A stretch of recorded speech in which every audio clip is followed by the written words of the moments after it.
Alright, so Pete and Bruce, we'd like to ask some questions about the first Bass Marathon. So, Bruce, can you please give us the dummies version? What is surfboat rowing? And why should people do it? What is surfboat rowing? It's basically, it used to be lifeboats. They developed the lifeboats into rescue boats specifically for beaches. And in actual fact, every surf club, Northern Beaches, had a surfboat on the beach for patrol for rescue purposes.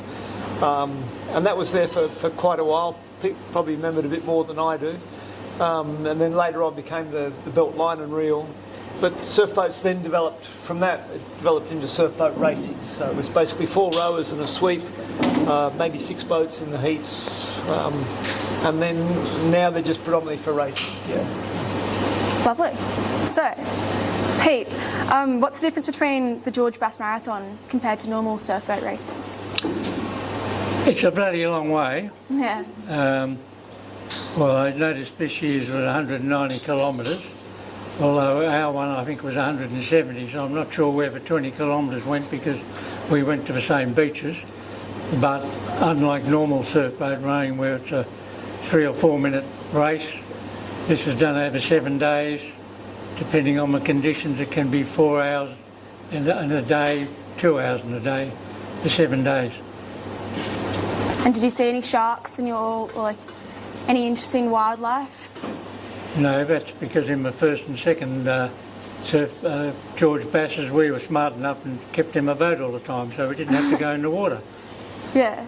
Well, in the last George Bass we just completed, 24, 25, we did see some sharks, not a lot. Saw a lot of seals, and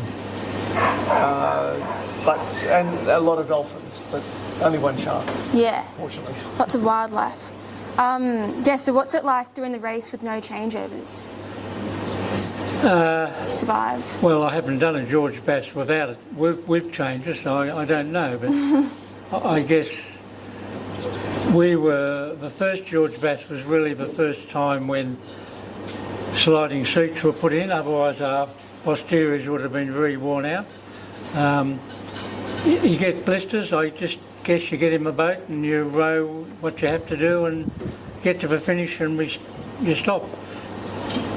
Yeah, I found not having any changes. I did the second time. It was the 77, 78 sort of thing, and 76, 77, and it was very hard just going all out for a number of hours without changes. It's very, very tough. So it's credit to these guys who did it in the first and the second without any changes. Just amazing. So very, very hard. Yeah, fair enough. So the first fleet row this year, how was it? Well, when we did our, what do they call it, the first fleeters, it was good. I mean, things have certainly changed for him when we did it. I mean, this year, you guys was almost like 3-star camping. I mean, we, as you know, Mel and I slept one night there and we were in a tent. You only had 2 camping areas. When we did it in 75, we changed every night, and you guys almost had cordon bleu meals every night. We'd come in and we'd say, what are we going to eat tonight? Oh, we'll go to Woolies and buy a steak or something, and then we'd go and cook it on my barbie. So it was completely different. But both, as I said, the first and the second one was great for us. We only had effectively 4 rowers in the club, so we really didn't have any choice to whether we should have any more. But and just an aside, I went to a school reunion and I met a guy who was in the Cronulla crew but won the first George Bass, and he was chatting away and he called me a word I won't repeat here, you know, about you guys rowing the whole race.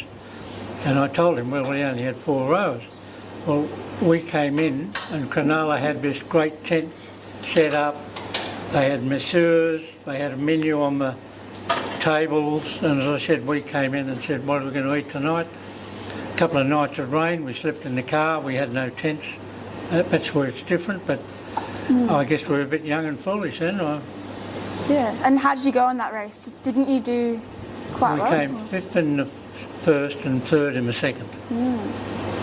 So pretty well for the living arrangements. So I hear, rumour has it that on the second bass trip, Mal was called back to Sydney on the longest day for a work thing. How did you feel about that? Well, we had a very young Bruce Gale ready to fill in. I mean, when I say young, he was probably 10 years younger than the rest of us. And it was great for Bruce to be able to step in and for that one race. But no discredit to Bruce, we said to Mal, when are you coming back? So he actually came back that night. So, and he still had a job, so he couldn't have...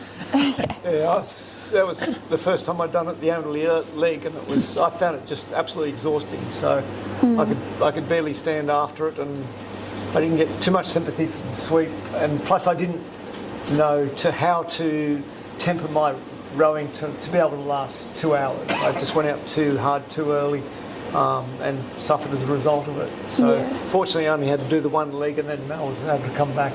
And what leg was that? That was the second leg. Second leg, I think. Second leg. Okay. Yeah, the second bass. Yeah. And one last question for you, Bruce. So, did you prefer sweeping or rowing the marathon? At the moment, I don't think I could row it. In the younger days, it was good fun rowing, but nowadays it's just purely sweeping. So I'm happy to steer these people around because they are amazing athletes nowadays. Yeah. I mean, nowadays we've got ergs, we've got good boats, we've got good slides, got good organisation, help us with the IRBs and all that sort of thing. But in the old days, there wasn't that sort of thing.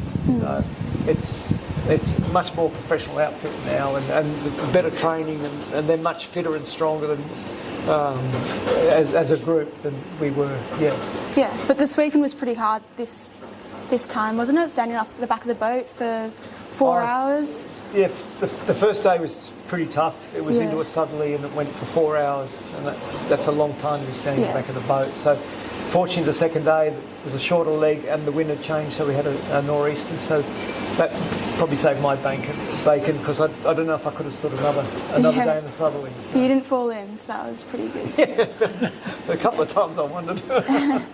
Alrighty, well, thank you. No problem, thank you. Thank you. Good chat.